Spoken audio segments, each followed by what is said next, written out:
I love coming to work every day. I love looking forward to my coworkers. I've been a therapist for 24 years and I decided to come here because I like how they treat us as employees. They care.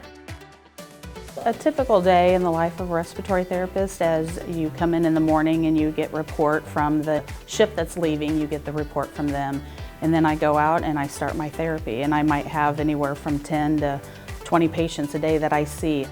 We come from all different backgrounds and we respect each other and our backgrounds, and we all mesh well together.